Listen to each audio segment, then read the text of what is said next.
Pensiya artımları bu tarixdən ödəniləcək. Gündəm xəbərin efirində 3 fevral tarixli və bir məlumatı diqqətinizə çatdıraraq belə ki, 2026-cı ilin yanvar ayında pensiya alan vətəndaşların bütün pensiya artımları bu aydan hesablanıb. Lakin pensiyaların həm indeksləşdirilməsi, həm də artımların hesablanması Dövlət Statistika Komitəsi tərəfindən 2025-ci ilin orta aylıq əmək haqqı artım faizinin elan olunmasından sonra mümkün olacaq. Bu sözləri Milli Məclisin Əmək və Sosial Siyasət Komitəsinin üzvü Vüqar Bayramov bildirib. Deputat əlavə edib ki, əmək pensiyaları haqqında qanuna əsasən pensiyalar əvvəlki ilin orta aylıq əmək haqqı artım faizi üzrə indeksləşdirilir və artırılır. Bu baxımdan 2025-ci ilin ilk 11 ayının yekunlarına əsasən orta aylıq əmək haqqı 9,3% artıb. Gözlənti ondan ibarətdir ki, ilin yekununda 9,2% orta aylıq əmək haqqı artımı qeydə alınacaq.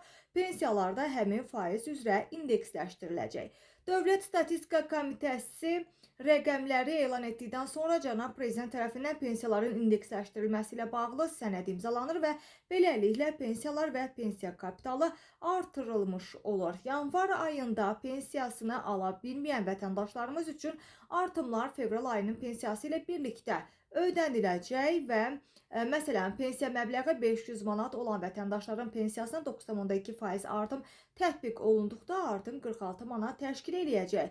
Beləliklə, fevral ayında həmin vətəndaş 546 manat pensiya alacaq. Mart ayından etibarən isə pensiya 546 manat məbləğində ödənilməyə davam edəcək. Qeyd edirik ki, yanvar ayının artırımlarının fevral ayında ödənilməsi artımların yanvar ayına şamil olunmaması demək deyil. Artımlar yanvar ayından etibarən hesablanıb və yalnız ödənişi fevral ayında həyata keçirilir, deyə millət vəkili Vüqar Bayramov açıqlamasında bildirib.